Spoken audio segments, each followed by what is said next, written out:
At the end of the day, whether you're a good coach or bad coach, I always wanted people to know me as a great person who always did things with integrity, with authenticity, and the right way. And I'd rather have people know me as a great person than as a great coach.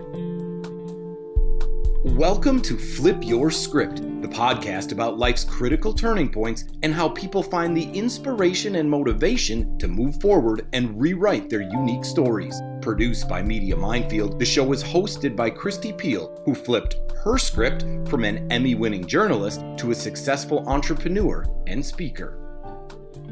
At some point in your life, you probably have worked with a coach, either in sports or in businesses or at the gym. But there's one woman who has spent her entire professional life being a coach, but she's flipped her script on what coaching means. Pam Borton is the winningest coach in the University of Minnesota's women's basketball program's history. She's now an executive coach, and she's flipped her script in other ways when it comes to working with executives. Pam Borton, welcome to the Flip Your Script podcast. Thank you, Kristi. It's great to be here.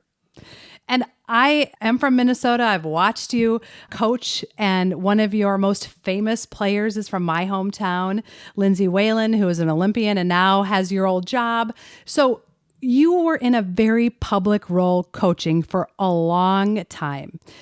Talk about what that was like doing your job in front of so many people.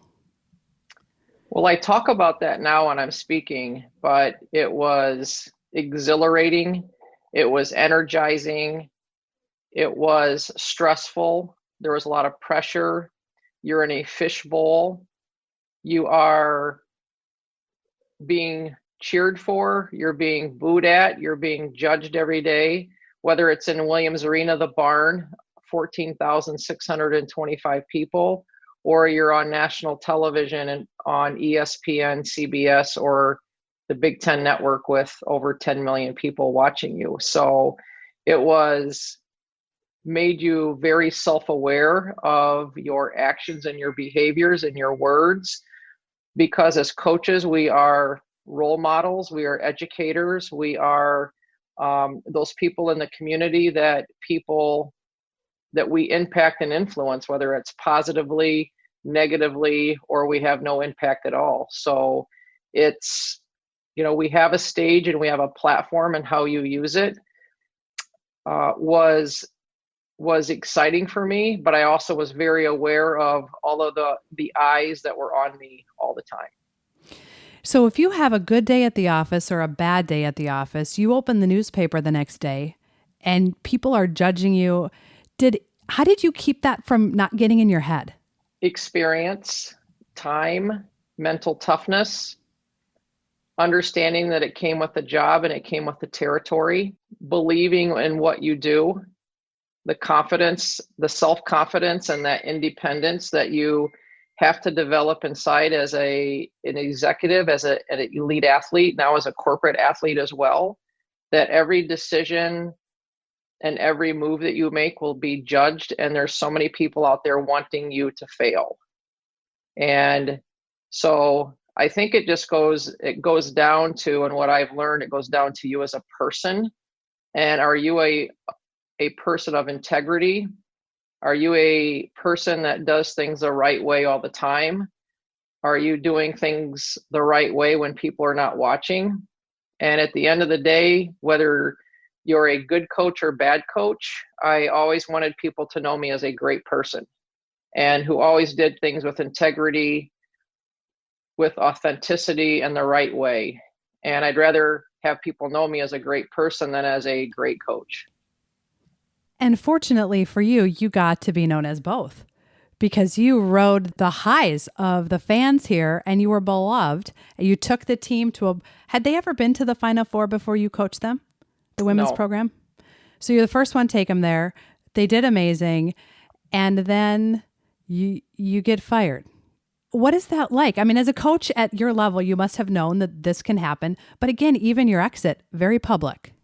Yeah, everything's very public, especially in Minneapolis when you're in a big city, where I would always consider the media, and you were former media, Kristi, we were the Yankees in New York City, where we did not have homers. We had people We didn't have a lot of media that were supporting the Golden Gophers. We had media that were not homers. I can remember driving up north to the lake one year, and I saw this huge billboard of a couple of our media people that are still in the media. I won't mention their names today, but it said, "We are not homers." And it hit me right upside of the head. And I'm like, oh my gosh, they are publicly saying that. And it was, like I said, it came with the territory, and a coach's shelf life at the level that I was coaching 5 to 7 to 10 years ago is 7 years. And it's probably less today, where coaches that are coaching big time, their shelf life is 7 years, and then you have to keep moving around. It's kind of like an army brat. You have to keep moving around the country. People get tired of you. They get tired of looking at you. They want fresh blood. They want new faces. And, coaches in our profession knows that's what it takes for you to stay in this profession for 30 or 40 years. And I had times and I had opportunities to leave. I had opportunities to leave after 2009 when we beat Notre Dame on their home court in the NCAA tournament. And I had a couple of athletic directors call me and said, "Pam, it's time to go. You've been there for, 9 years, 8-9 years, and it's time for you to leave. If not, you're probably going to get fired at some point." And I loved Minnesota. I loved Minneapolis. I was ingrained into the business community as well as on campus. I loved what Minnesota stood for. And I said, I'm going to take my chances. And if I get fired in 3-4 years, then I've had a great career here. But I love the program. I love the university, and I love Minnesota. So I want to back up, because for people who may not be familiar with Minnesota sports or the program or the media and how you were treated, can you explain a little bit more about the homer and that concept and the way that people were talking to during that time? Well, what I mean by that is usually a lot of Big Ten schools are in small towns, and I live in State College now where Penn State is. And so I've gotten a taste and a flavor of how they treat their home teams. And you have media that is extremely supportive. You go to Iowa, you go to Purdue, you go to Indiana, you go to some of these smaller towns, and all you see around town are the colors of those schools, and people are supporting those schools. People need you to be successful because it's a big part of your economy and so forth. And you go to cities, like a Minneapolis, and it wasn't that way. And there was, and I call the media the experts in my first book, where they were always trying to find something wrong. They were always digging for something. They would always take something to the next level. They would always use words where it was controversial, or there's something wrong with you. There's something wrong with your program. They need fired. What are they doing? And I think, for media, they have to sell papers. They have to sell spots. That's how they stay alive. And I think people like sexy news and negative messages and negative things that's our environment. That's our culture. So that's what I lived in. And I think you just have to know that and get used to it and be ready for it. But that's when you have to have so much confidence in yourself and what you're doing that you are, nothing can shake you, nothing can rattle and roll you, that you stay even keel as a leader and you stay the course.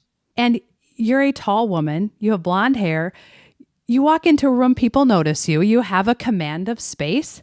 So you couldn't even hide from people who wanted to, I imagine, say things to you at restaurants.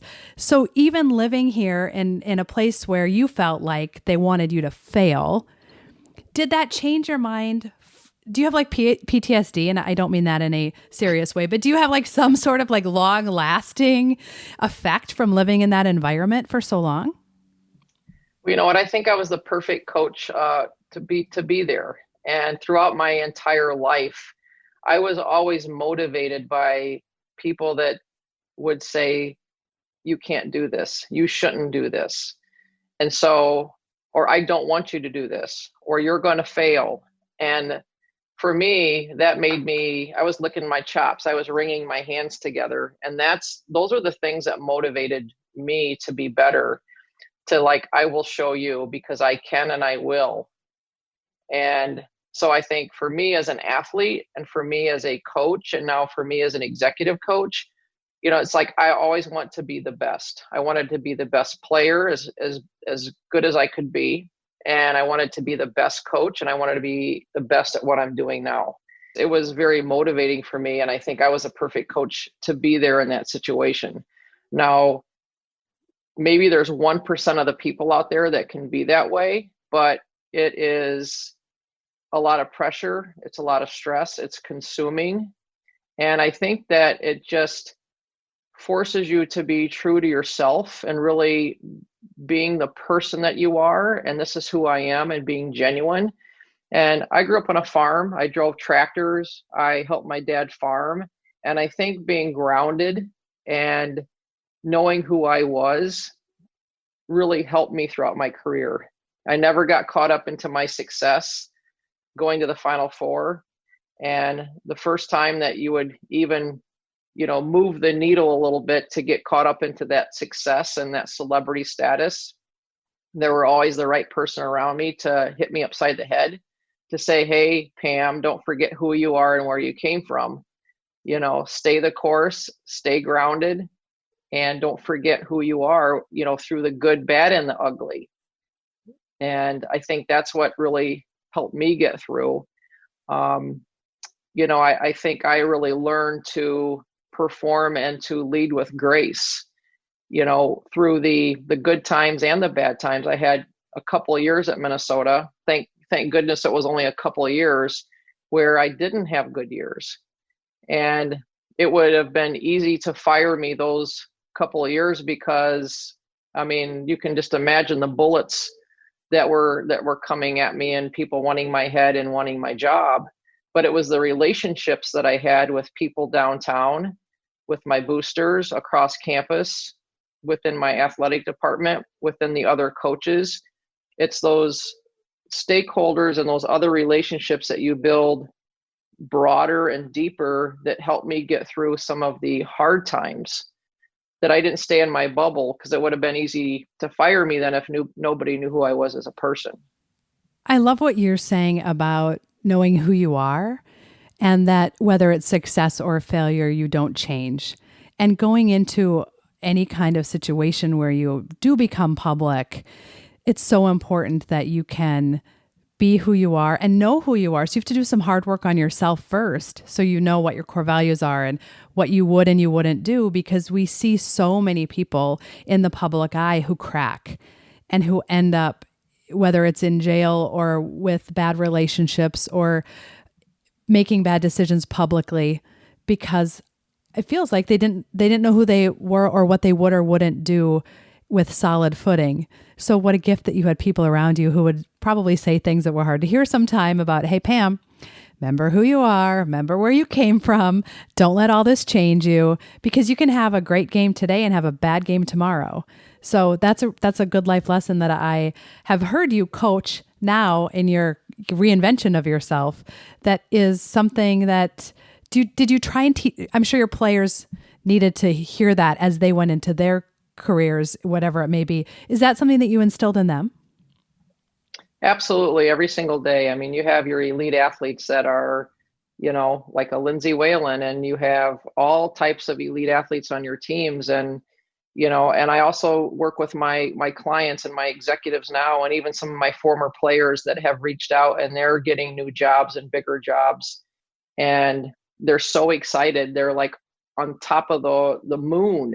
And I just said, bring it back down, stay even keel, just stay grounded. Don't get too high. Don't get too low. This is a really exciting time, and it's a huge win, and you deserve to celebrate this and celebrate it. But then tomorrow's a new day. And trust me, there's going to be those times that you're going to get that email. You're going to get that text. You're going to have that meeting. You're going to get those comments, and you can't let that take you to the bottom of the barrel. And you have to stay even keel on the best days that you have and the worst days that you have. You have to stay even keel and calm as a cucumber and just keep that level head. That's what makes you a great leader, a great executive, and a great person, that you just can't get rattled. And it's easy to say, hard to do.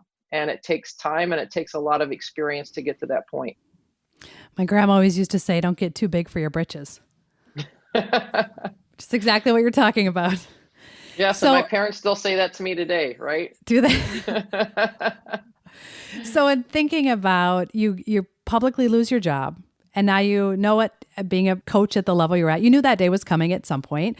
So you have decisions to make. How did you make the decision to do what you're doing now, and give people some insight into what went into making that decision?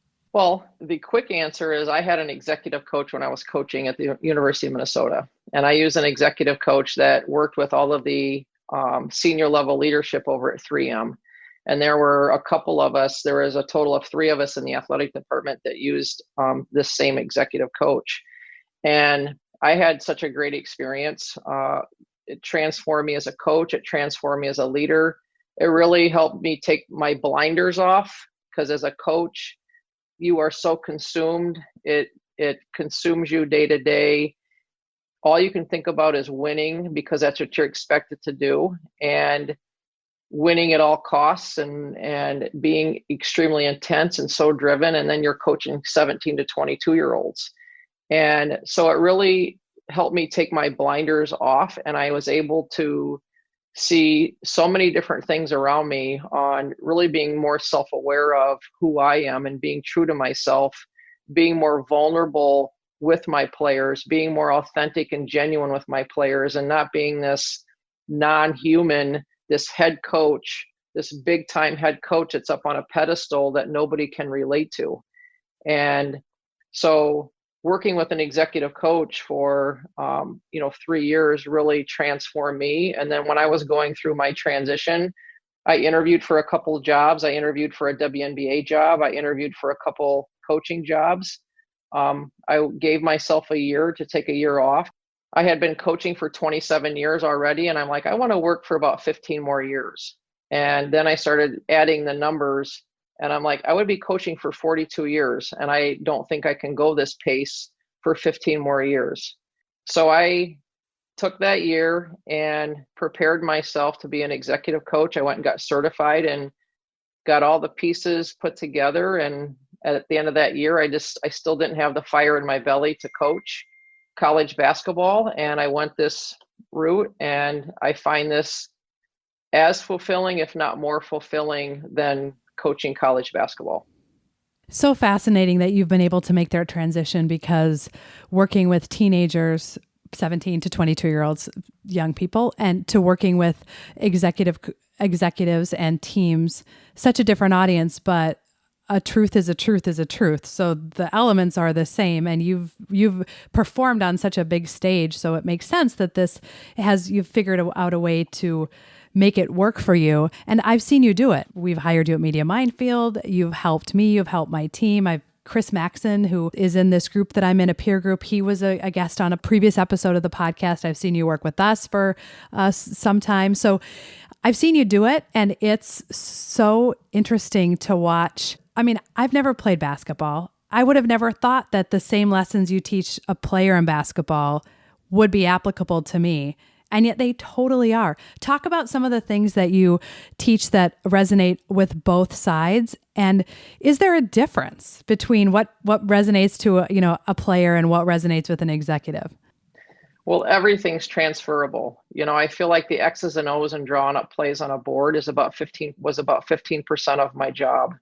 Being a CEO, running a multi-million-dollar program, and you will relate to some of these words because you do it every single day, Kristi. As a coach, you had to build culture. You had to build, a culture where people wanted to come and work or come and play, and parents who entrusted you with their daughter from Sweden, from Germany, from Australia, from Minnesota. So you had to build trust quickly. You had to build culture. You had to build high-performing teams. You had to hire the right people to surround you, my staff and my support staff that complemented my weaknesses. And you had to figure out how to win consistently and build your program and sustain it. You had to hire, you had to fire, you had to build relationships, get buy-in from people. You had to sell your product. You recruiting, you got more no's than yeses. So a lot of these, how to have hard conversations, how to motivate, how to inspire, how to get your teams to perform and win without you being out there and doing it. You're the leader, you're the visionary, you're the strategic leader, but you're getting your team to perform at a high level. Discipline, focus, accountability, all of those things that executives have a very hard time doing in the business world. And so as a coach and being able to manage all of that, and not with adults, but with 17 to 22-year-olds that are still trying to figure out who they are and making lots of mistakes and being knuckleheads and helping manage their whole lives, but still expected to win at a very high level. Many of my executives can relate to all of that. And I actually sat in that chair. I sat in the hot seat. So I'm a coach that's sitting across the table from an executive that I just didn't read it out of a book, and I just didn't, I actually did it. And so I'm able to help my clients, because I've been there, done that, to gain the confidence and gain the resilience to sustain their level of success and even climb the ladder. What's the one thing that you think executives right now are missing? Is there a theme that you see that you over and over again notice that people are really missing? I think it's different for everybody, but I think the common factor, whether it's a man or a woman, is confidence. And believe it or not, men struggle with confidence, especially during a crisis that we're all in right now. Everybody's trying to navigate doing something for the very first time. People are forced to be in positions where they have to make decisions, because whether you're the CEO or you're, middle management, people have to make decisions because there's so much that's going on in corporations. And so confidence is number one, whether you're a man or a woman, and it's helping them sustain and build their confidence. The second thing I would say is making sure that people are doing the right things in their roles. If you're, depending on the level that you're in, and you have small teams or big teams, I work with executives that are too far in the weeds, and I have executives that are maybe too far up in the clouds, and learning, helping them delegate, what are they supposed to be doing? And so they are able to empower and inspire their teams. The confidence is so interesting, and it makes so much sense. And what we're living with right now in the business community is COVID and the effects of that, and how it's just impacting the economy in so many different industries. Well, every industry in different ways. And the people, the teams underneath the leader want to be led. And without confidence, you can't instill that. And from salons or restaurants, I hear so many people complaining about their leadership or the owner during this time, and some of it I think is paralysis. We don't know what to do, so we're going to say nothing. And, I'm in the messaging business, so saying nothing sends a message. So that is interesting for me. But from your perspective, that confidence of you need to make a decision, but you need to know who you are going into the crisis so you can lead well during the crisis, because the time to figure out who you are probably isn't in the middle of a crisis. Right. And a lot of people are finding out who they are. I feel like there are your leaders, like yourself and me, like we've prepared ourselves our whole lives for moments like this. Like we thrive through chaos and disruption because we've been waiting for these moments our whole lives. Leadership, the true colors come out when things like this happen. And the times that you're talking about with some of your clients, it's the most important thing for leaders is to be visible. You see a lot of leaders in corporations that are going and hiding, or they haven't talked to their teams for a month or 3 months. I've talked to my team once in the last 3 months. I'm like, what? So it's really being visible, and communication is over communicating because we're all working from home. And communicating times 10 from when you were in the workplace around the table, communication and being transparent. And being transparent is one of the most important things. And it's okay to say, we're still trying to figure it out. I really don't know yet. This is the first time that we've had to deal with, so we are still navigating this, and it could change tomorrow. So, and I think being transparent and communicating some of those things that's how you build the trust and the confidence in your people, when you can be that genuine and that authentic.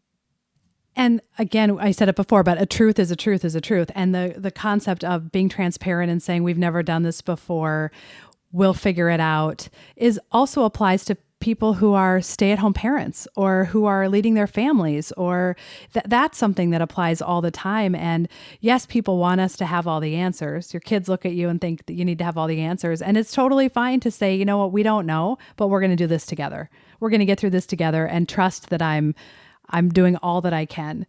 And some of the things that I find myself, especially at the beginning of all of this, saying at home were some of the things that I was saying at work. And to your point about communication in this virtual environment that so many of us are working in, we can't walk by someone at the water cooler and see that everything's okay. I can't look in the eyes of my teams and make sure everybody's okay, but having more than one touch point a week, sometimes more than one a day, depending upon what's happening, is so important, because people want to be heard and they want to know that you are thinking about them and care about them. And to your point earlier, the time to build those kinds of relationships isn't now. Those relationships needed to be built beforehand. So I think I hadn't thought about it before, the concept of thriving on chaos and disruption and being ready for such a time as this. Yes, I really feel like the true leaders have, they thrive in times like this. And those connection points that you were talking about, that's what builds that trust. That's what builds those relationships. Because the more that you communicate and the more that you're visible and the more you're transparent, that now you know that we're all on the same page. We're all on the same page because there's two people on your team that might have to make a decision without you because you're putting out 65 more fires or you're dealing with other clients through crisis communication. So you've empowered your teams because you talk 2 or 3 times a day or 2 or 3 times a week, that they know exactly what you're thinking, and other people on the team have to make decisions.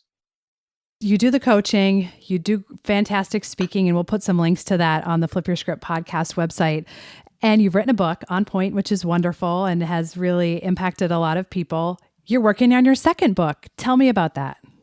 I have made the decision to start my second book, and I think if there's anything that has come great out of COVID, it's me having some extra time at home where I've been able to get a couple more certifications for coaching, and I've been able to start my second book.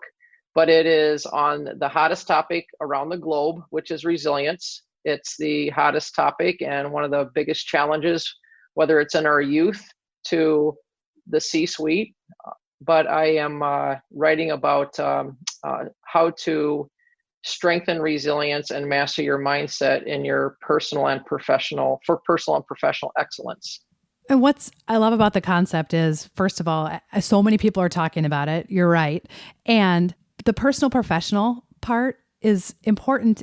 And so many books out there are written as if those two things are separate. And I talk a lot about with my teams, what happens at home impacts work and what happens at work impacts home. And you have this holistic view of teams as well, that you can't separate these. The way you are on the field, on the court, is the way you are at home, and the way you are at the office or in front of the Zoom meeting is the way you are when you step away from that computer as well. Is it interesting to you that that concept isn't talked about more? It's talked about all the time in sports, but it's not really talked about in the business world. And I can remember, now that you mentioned this, it just comes back. I have to blow the dust off in some parts of my brain with this in the sports world. But I would always tell my players, what you do on the court is probably what you're going to do off the court. And what you do off the court is probably how you're going to perform on the court.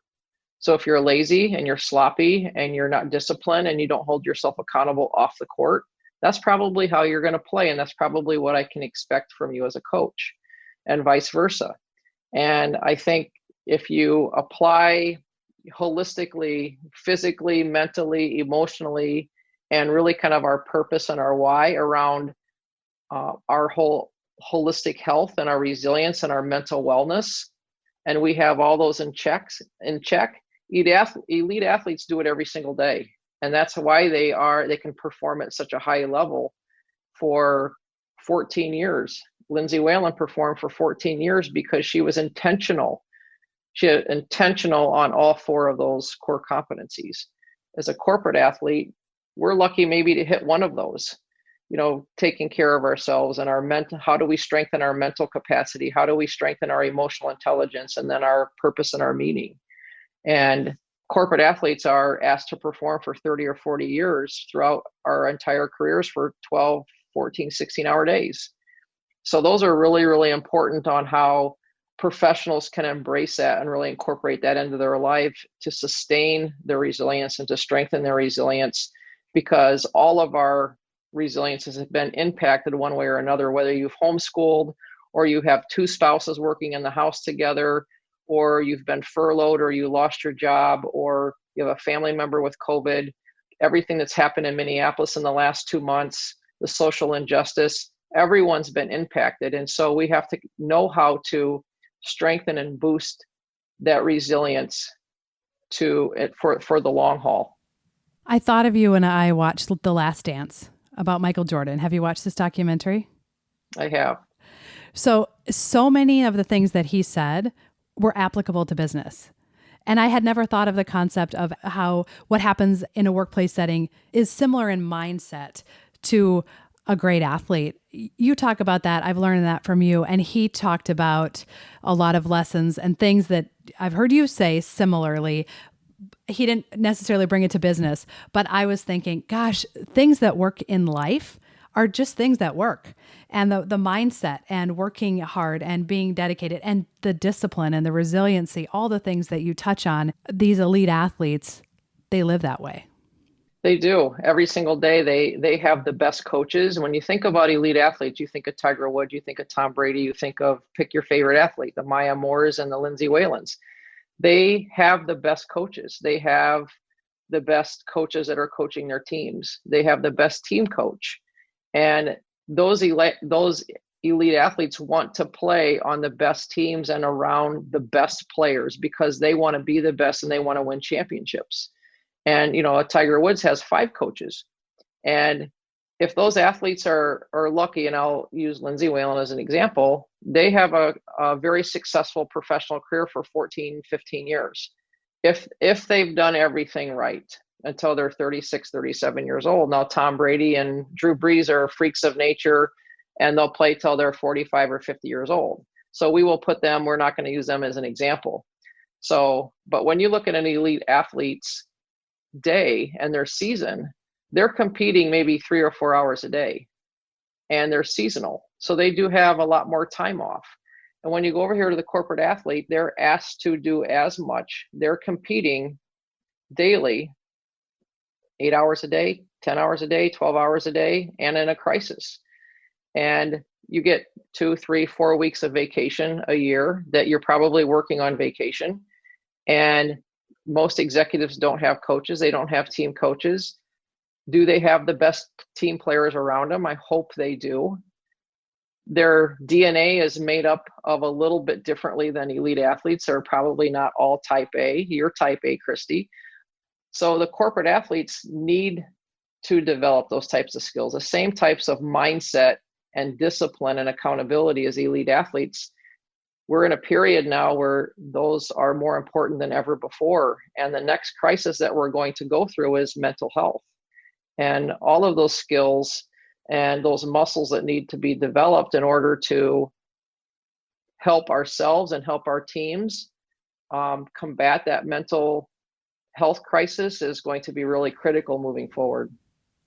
And the piece of that you alluded to is something that I think has been a struggle for a lot of people in the work from home environment, which is what you put in your body and how you move your body and how you sleep impacts how you're able to perform during the day. And you talked about elite athletes, their lives are dialed in. If you think about, what they're eating and how they're sleeping and what their coaches are telling them when it comes to their intake, and how that translates into what they're able to output. And it's back to this holistic concept that to be an athlete, corporate, elite, whatever you want to think about in the professional setting, all parts of your life impact how you can perform when you need to perform in such a time as this. Yes, and this isn't just a normal time. This is a time of crisis, and everybody's working more hours. They're working till 10 o'clock at night. You're working from home and your computer's right there, and there's fires that people are putting out, and there's so much uncertainty and what's tomorrow going to bring. And you're shifting and changing and moving and flipping something over on its head. And it's, some people are made to do that. Other people will break because of that.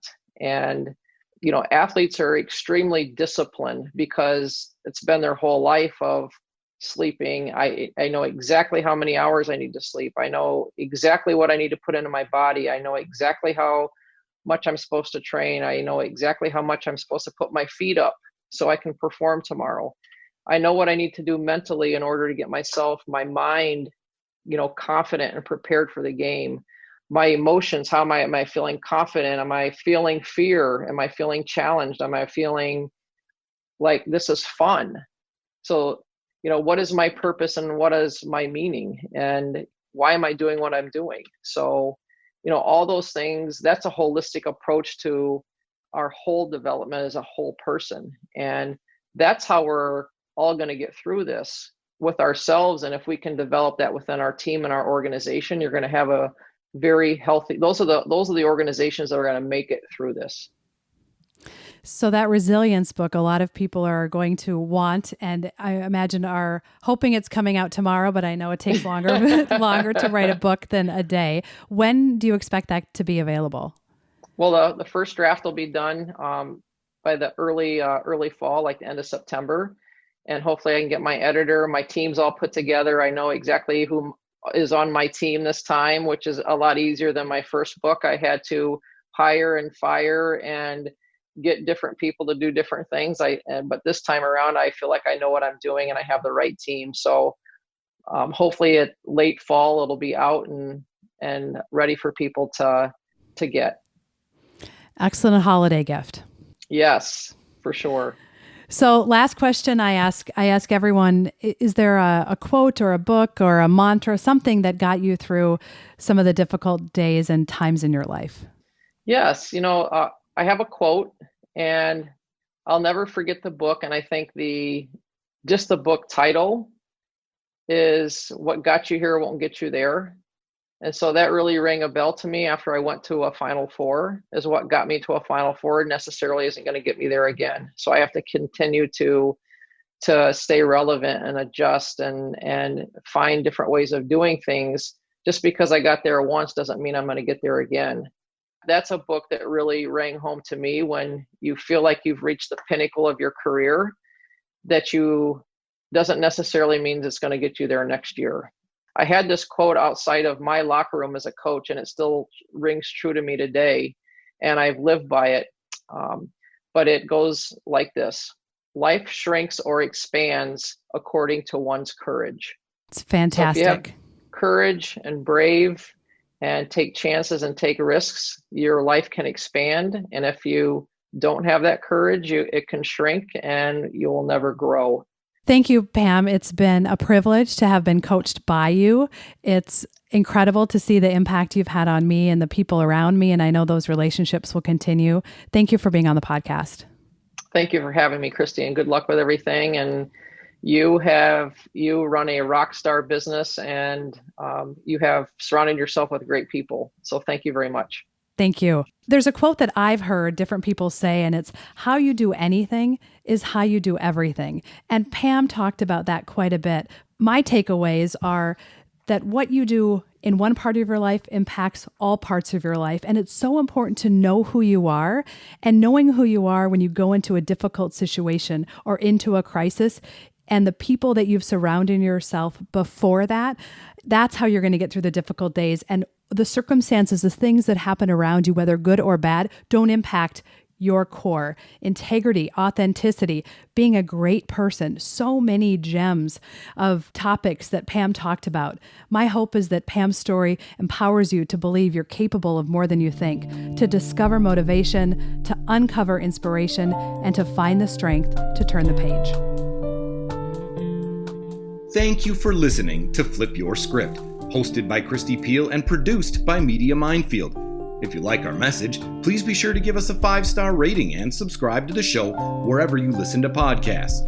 You can also check out flipyourscriptpodcast.com for pictures, resources mentioned in the show, and information about our other great episodes.